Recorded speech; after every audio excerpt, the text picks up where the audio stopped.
Hello guys, അപ്പം നമുക്കിന്ന് കരിമീൻ വെള്ളത്തിൽ മപ്പാസ് ട്രൈ ചെയ്താലോ. അപ്പോൾ അതിനായിട്ട് നമുക്ക് കുറച്ച് ചേരുവകളുടെ ആവശ്യമുണ്ട്. ഇതിൻ്റെ ഗ്രേവി പ്രിപ്പയർ ചെയ്യാൻ അതിന് 2 സബോള മീഡിയം സൈസിലുള്ളത്, 2 തക്കാളി മീഡിയം സൈസ്, പിന്നെ 5 പച്ചമുളക്, 10 അല്ലി വെളുത്തുള്ളി, ചെറിയ ഉള്ളി ഒരു 7-8 എണ്ണം, അതുപോലെ തന്നെ നമുക്കൊരു ചെറിയ കഷ്ണം ഇഞ്ചി എന്നിവയാണ് ആവശ്യം. ഇത് നന്നായിട്ട് ക്ലീനാക്കി വാഷ് ചെയ്ത് നമുക്കൊരു ഹാഫ് ആൻ അവർ ഉപ്പുവെള്ളത്തിൽ ഡിപ്പ് ചെയ്ത് വയ്ക്കും. ആ സമയത്ത് നമുക്ക് നമ്മുടെ മീൻ വെട്ടി കഴുകി ക്ലീനാക്കി എടുക്കാം.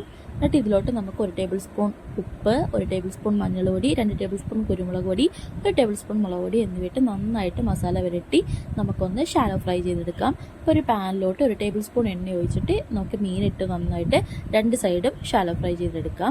അതിനുശേഷം വേറൊരു പാനിലോട്ട് നമുക്ക് എണ്ണ ഒഴിച്ച് കൊടുക്കാം 2 ടേബിൾ സ്പൂൺ. എന്നിട്ട് 1 ടേബിൾ സ്പൂൺ ഉലുവയിട്ട് നമുക്കൊന്ന് പൊട്ടിച്ചെടുക്കാം. അതിനുശേഷം 3 തണ്ട് കറിവേപ്പില ഇതിലോട്ട് ആഡ് ചെയ്ത് കൊടുക്കാം.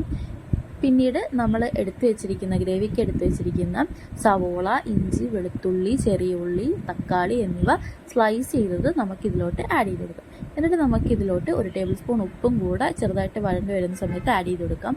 പിന്നെ ഇതിലോട്ട് 1 ടേബിൾ സ്പൂൺ മഞ്ഞൾപ്പൊടി കൂടി ഈ സമയത്ത് ആഡ് ചെയ്ത് കൊടുക്കുക. അപ്പോൾ ഇത് പെട്ടെന്ന് വഴണ്ടി കിട്ടും.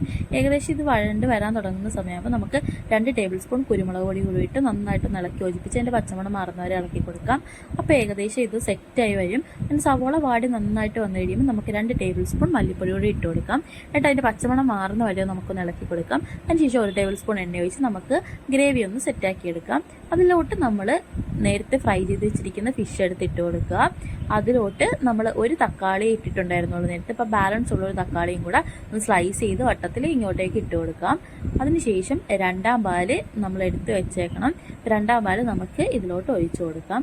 ഈ സമയത്ത് ഉപ്പിന് എന്തെങ്കിലും കുറവുണ്ടെങ്കിൽ 1 ടേബിൾ സ്പൂൺ അല്ലെങ്കിൽ 1/2 ടേബിൾ സ്പൂൺ ഉപ്പൊന്ന് ഇട്ട് ഒന്ന് കറി സെറ്റാക്കി എടുക്കണം. പ്രത്യേകം ശ്രദ്ധിക്കണം, ഇളക്കാൻ നിൽക്കരുത്, ഒന്ന് ചുറ്റിച്ചെടുക്കുകയേ ചെയ്യാവുള്ളൂ.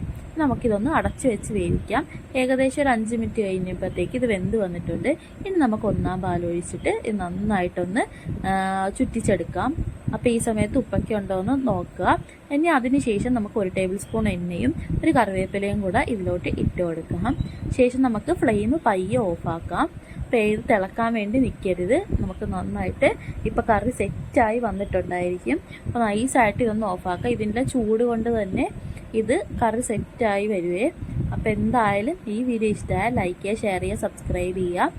അപ്പോൾ നിങ്ങൾ എന്തായാലും ഇതൊക്കെ ഒന്ന് ട്രൈ ചെയ്ത് നോക്കണേ. നല്ല അടിപൊളി ടേസ്റ്റി ആയിട്ടുള്ള കരിമീൻ മപ്പാസാണ്.